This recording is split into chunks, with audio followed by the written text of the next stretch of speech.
Oh, come on and drink a coffee, Jesse. You've been standing there for half an hour. Could you bring it over here, Helen? I've got to keep an eye on these clouds. The least you can do is sit down. Thanks, Helen. I got to keep watching the southwest side. That's where most of them come from. You think it's likely? No. The odds are way against it, even in weather like this. I've never seen one, but there's always a chance. Weather Bureau wouldn't issue a tornado alert without some good reason.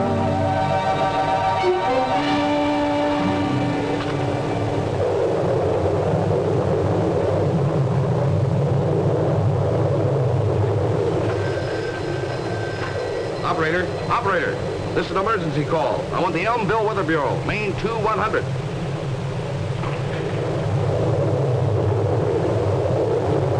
This is Brummett, Mr. Powell.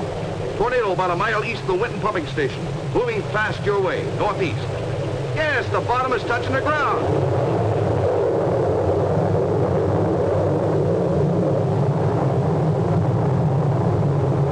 Yes, that day, Elmville was struck by a tornado. Most violent type of storm on Earth. Normally, we can expect about 180 tornadoes each year in the United States. They can occur anywhere in the nation. However, the greatest number occur in the flat land areas east of the Rocky Mountains. Each individual tornado is a violent local vortex in the atmosphere. The tornado's parent is a thundercloud, and the vortex suddenly descends to rotate wildly along the Earth in an upward spiraling motion. The funnel consists of air and moisture to which dust, mud, and debris are added by the inrushing winds, estimated to be rotating at speeds as high as 500 miles an hour. Tornadoes are usually funnel-shaped, although they may take the form of a rope, an elephant trunk, or a column. Although its sweep is generally only about 400 yards wide and up to 16 miles long, a tornado's destructive power is appalling. Strong buildings are reduced to rubble, automobiles lifted and flung through the air, great trees whirled about like toothpicks. The creation of a partial vacuum within the vortex can cause buildings literally to explode when the funnel passes close to them. No one knows all the facts about tornadoes, but meteorologists can detect the thunderstorm conditions that give birth to them. The presence of layers of air of contrasting temperature, moisture, density, and wind flow. Such combinations of conditions may generate a tornado. Usually this does not happen. But when the clouds become unusually threatening, it is wise to take every possible precaution. That calls for forewarning. And it is the responsibility of the United States Weather Bureau to provide the public with information regarding the possibility of severe local storms, including tornadoes. Such advance notice can save many lives and even help reduce property damage. To forecast the development of dangerous conditions, the Weather Bureau has established the Severe Local Storm Warning Center at Kansas City. The staff which mans this office specializes in forecasting storm conditions, not only for the Kansas City area, but for all parts of the country. Local conditions on which these men base their predictions are fed into the center constantly by thousands of observation posts across the continent. From local Weather Bureau offices come reports of surface weather conditions. Upper air conditions, which may be very different from those on the ground, are checked by weather balloons. Radar stations scan cloud formations at varying altitudes to detect dense moisture patterns, the beginning of bad weather as a rule. Specially equipped Air Force and Navy weather reconnaissance planes fly far beyond the continental limits to secure information on incoming weather. All of these observations are funneled into the Kansas City Center, along with nationwide weather charts prepared at the Bureau's Analysis Center in Washington and transmitted by facsimile. Piecing together all this information, the staff prepares a detailed analysis of areas in which violent squall lines, hailstorms, and other dangerous weather conditions are likely to occur, where a tornado may develop. But to see it, if it actually does develop, the Weather Bureau needs the help of the other vital link in the network, the Volunteer Observer Group. In Elmville, for example, the head of the local Weather Bureau had organized an observer network 2 years before the tornado struck. The first purpose of the Observer Corps was to spot actual tornado clouds and advise the Weather Bureau of their location and movement. Another aim was to inform the public about safe behavior during storms, about avoiding false rumors and panic. In the Elmville network, trained observers were stationed about 2 miles apart, with the heaviest concentration southwest of the city.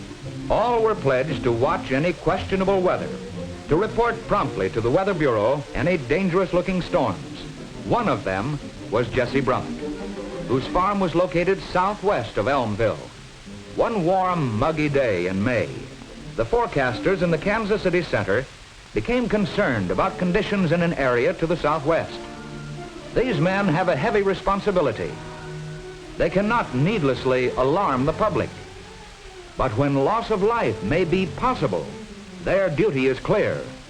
In this case, they felt that severe storm activity might be expected to the southwest, in an area 160 miles long and 80 miles wide. The Weather Bureau office responsible for distributing warnings in that area was Elmville. The district forecaster in Kansas City immediately called the Elmville Weather Bureau. I think there will probably be several of them in your area before the afternoon. From 50 west of Lawton, northeastward. Looks like it'll be right in here. That's a pretty hot area. That's pretty warm. Let me get that out on the press radio right away. A severe weather forecast was issued for the Elmville area. All public outlets were advised. Police, radio and television stations, and news networks, and the Elmville Observer Network was alerted. This was not a tornado warning. Its purpose was merely to alert the public to the possibility of a tornado occurring somewhere in the Elmville area. We interrupt this newscast to bring you this severe weather forecast issued by the United States Weather Bureau at Elmville. There are indications that locally severe thunderstorms will southward back to the west border of Wallaby. Within this area and perhaps The public in touching reacted areas, calmly. scattered thunderstorms. They had learned from the network's information program that this alert meant only that storm conditions existed, that no tornado had yet developed. They knew that experienced observers were at their stations watching, that if and when a tornado developed, they would be warned. So they went about their business as usual, except that practically every radio and TV set in the area was turned on. Mid-afternoon, towering thunderheads had appeared with a sickly greenish-black color. On Jesse Brummett's farm, a heavy rain was falling, and he came indoors to watch from his kitchen. Then, at 3:26,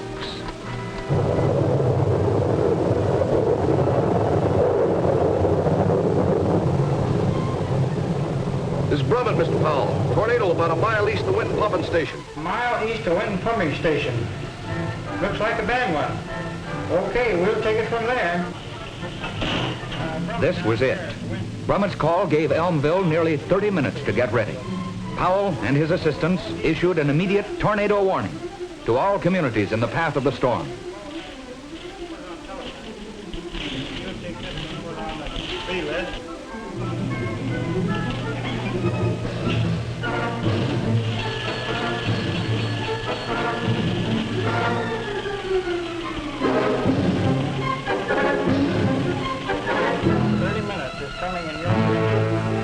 Toward your community. Would you spread the warning, please? The exact location of the tornado was flashed to the nearest radar station, which began to track it.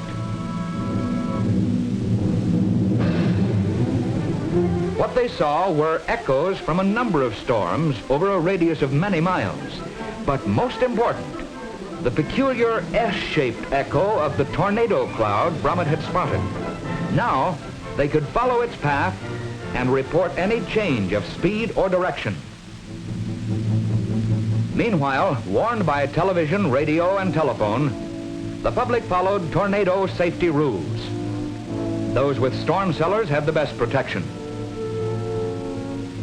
People in open country sought ditches or ravines. Lying flat in a depression will guard against one of the greatest hazards, flying debris as deadly as shrapnel. In homes, doors and windows on the north and east sides were opened to help reduce damage to the buildings. Families took shelter in the southwest corner of their homes, in basements if they had them.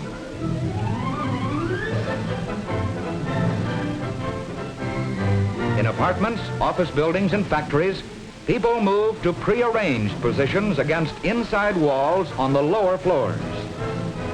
And in schools, because of practice drills, the pupils went to their assigned places on the lower floors, away from windows and large roof areas. Within minutes, the people of Elmville had taken shelter. There was no panic, for this was an informed community.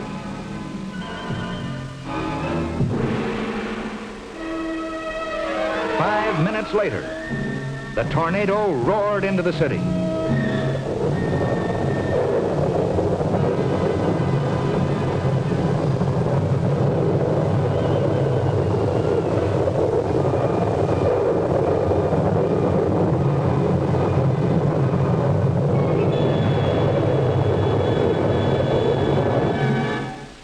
Then it was gone, as suddenly as it came. The wind shifted and the air cleared over a scene of devastation. Property damage totaled millions of dollars, but no lives were lost, and there were few injuries.